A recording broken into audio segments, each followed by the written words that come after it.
कई लोग हमसे इस प्रकार भी प्रश्न करते हैं, महाराज पूरा वैष्णव धर्म अपना रखा है, तिलक भी लगाते हैं, पूजा भी करते हैं, भजन भी करते हैं, पाठ भी करते हैं, कथा भी सुनते हैं, सब कुछ है, फिर भी हमें ऐसा लग रहा है जैसे हमें वो नहीं मिल रहा जो मिलना चाहिए, जो हम चाहते हैं, हमें वो नहीं मिल रहा। हमें लग रहा है जैसे हमारा पतन हो रहा है, मन में अशांति, क्रोध, बार बार क्रोध का आना, बड़ों के प्रति अश्रद्धा रहना, ये पतन है हमारा। ये सब करने के बाद भी ये पतन क्यों है?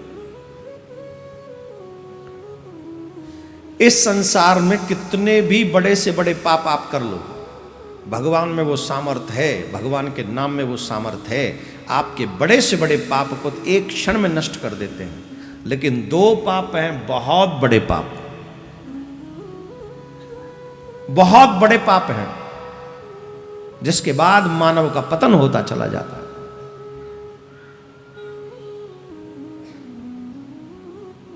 आप कहें तो बताऊं और आप कहें तो छोड़ दूं, हैं? बताऊं? एक है भगवत अपराध और एक है भक्त अपराध। एक भगवत अपराध, एक भक्त अपराध, दोनों में भेद क्या है? एक्चुअली ये हैं दोनों एक ही अपराध। भगवान का अपराध भी भक्त का अपराध है, भक्त का अपराध भी भगवान का अपराध है, लेकिन दो मान लो फिलहाल। भगवत अपराध किसको कहेंगे? बोले देखो एक बात है, कोई राम जी के चाहते हैं, कोई कृष्ण जी को चाहते हैं, कोई नारायण को चाहते हैं, कोई हनुमान जी को चाहते हैं, इत्यादि इत्यादि, है ना, यही, कोई शिव जी को चाहते हैं। भगवान के अनेकों अवतार हुए, कच्छप अवतार हुआ, मत्स्य अवतार हुआ, नरसिंह अवतार हुआ, भगवान पृथ्वी 12 अवतार हुआ पृथ्वी की रक्षा के लिए। अब किसी की श्रद्धा है राम जी में, और कोई राम जी को चाहने वाले कथावाचक हैं और कोई सुनने वाले हैं, और वो कृष्ण जी के प्रति अश्रद्धावान कोई शब्द ऐसे बोल दें जो ठीक ना हो। आज जब कथा कर रहे हो, कृष्ण जी की कथा, भागवत कथा कर रहे हो, राम जी को चाहते हैं, कृष्ण जी के प्रति उनकी उतनी निष्ठा नहीं है जितनी होनी चाहिए, राम जी में ज्यादा है। तो कृष्ण जी के प्रति अगर उनके मुख से कुछ निकला, तो जब भागवत कथा होती है तो वहां उद्धव जी आते हैं सुनने के लिए, राम कथा होती है वहां हनुमान जी निश्चित आते हैं, पृथ्वी मां भी आती कथा सुनने अनेक रूप बनाकर, महाराज मनु भी आ जाते हैं कभी कभी अनेक रूप बनाकर, किसी को पता भी नहीं चलता। हनुमान जी महाराज तो राम कथा में पहुंच ही जाते हैं। अब सुनो, राम जी में श्रद्धा होने के कारण कृष्ण जी के प्रति अगर कोई शब्दों का हेरफेर हो गया, उनमें उतने सुंदर शब्दों का प्रयोग नहीं हुआ, कोई भी उल्टा सीधा शब्द बोल गया, तो उद्धव जी को बुरा लगेगा कि नहीं? जवाब दो, लगेगा। अब उद्धव जी जैसे परम वैष्णव, जिनकी कथा सुनने के बाद दुखी हो जाएं,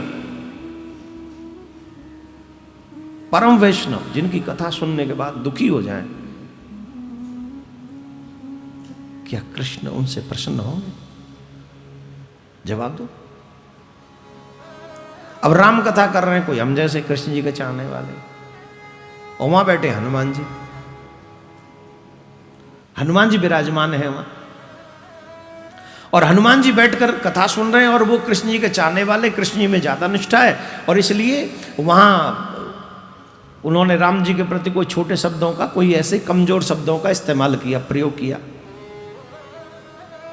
अब हनुमान जी को आ गया गुस्सा, जिनकी मुष्टिका से रावण भी थरथर कांपने लगा, मूर्छित हो गया। वो हनुमान जी क्रोधित हो जाएं तो कहने वाले में क्या बचेगा? क्या राम जी प्रसन्न हो गए? तुम 12 भगवान के लिए कोई ऐसा शब्द बोल दो, पृथ्वी मां प्रसन्न होगी? तो ये भगवत अपराध है। क्यों? हमारा इष्ट श्रेष्ठ है, बाकी की नहीं है, तो ये छवि में, ये रूप में अलग से भेद रखना ये अपराध है, भगवत अपराध है। भाई हमको एक भाव रखना चाहिए कि अनंत जगह पर भी कितने भी अवतार भगवान ले ले, लेकिन भगवान के नाम और रूप अलग अलग हैं, परंतु परमात्मा एक ही है। परमात्मा दो नहीं है। अगर भगवान दो होते तो महाराज मनु की तपस्या करने के बाद भगवान को यह न कहना पड़ता आप सरिस खोजऊं कहां जाई। भगवान सर्व संपन्न है, सर्वगुण संपन्न है, सर्वशक्ति संपन्न है, पर इतना संपन्न नहीं कि अपने जैसा दूसरा प्रकट कर दे। अपने जैसा दूसरा प्रकट नहीं कर सकता वो।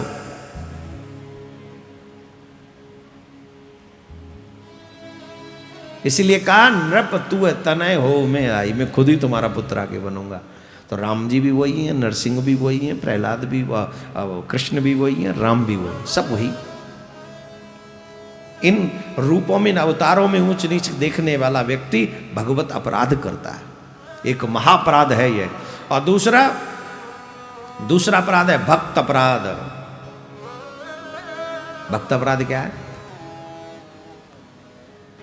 जिसके तिलक लग रहा है, कंठी पहनी है, माला झोली है, भजन कर रहा है, ये तो प्रत्यक्ष वैष्णव दिख रहा है, उसको हीन दृष्टि से देखना, उसके प्रति कटु शब्दों का प्रयोग करना, उन्हें उल्टा सीधा बोलना, यह भक्त अपराध है।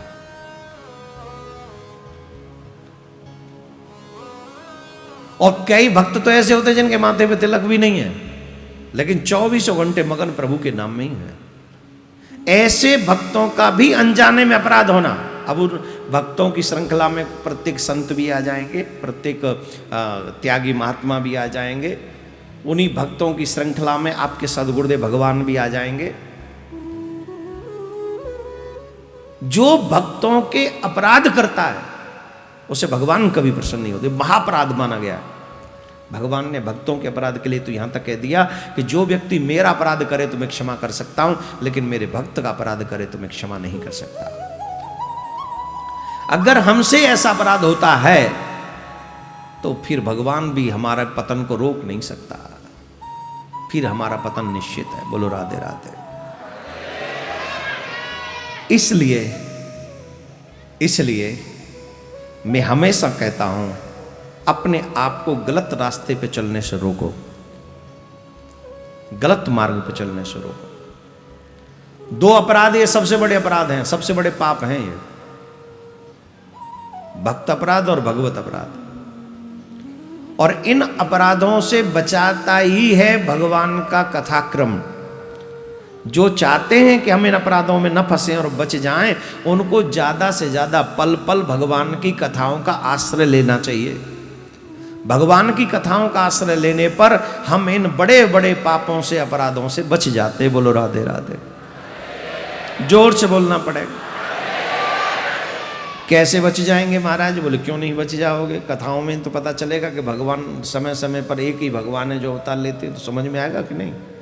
संतों का क्या महात्मा है, भक्तों का क्या महात्मा है, भगवान उनको कितना आदर देते, ये कथाओं के माध्यम से समझ में आता है कि नहीं? अब लेकिन ये समझ में उन्हीं को आएगा जो समझना चाहते हैं, और जो समझना नहीं चाहते हैं उनकी तो सियावर रामचंद्र की। वो तो पतन के लिए आए थे, पतन हो रहा है, पतन होता रहेगा, कोई बचा नहीं सकता। उन्हें कौन रोकेगा? कोई नहीं रोक सकता। आए इसलिए तो चाहे अकाम भाव से चाहे सकाम भाव से जो व्यक्ति भक्ति करता है, तीव्रेण भक्ति योगेन यजेता पुरुषम परम। क्योंकि मनुष्य शरीर उपासना के लिए है। देखो, ये जो मनुष्य का शरीर है उपासना के लिए है, वासना के लिए नहीं। हम जो दुखी है ना, इसी चक्कर में हम वासना में पड़ गए हैं, उपासना में नहीं है। वासना मीन्स इच्छाओं की कमी न होना। खूब सुख मिल रहे हैं पर और चाहिए, बहुत कुछ है पर और चाहिए, उनसे तृप्ति नहीं है। फिर से सावधान होकर सुन ले, मनुष्य जीवन उपासना के लिए है।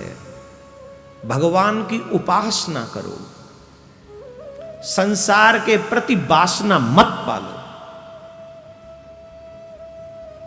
अगर वासना के चक्कर में पड़ गए, एक नहीं हजारों जन्म भोग लो, तब भी ये वासना पूरी होने वाली नहीं है।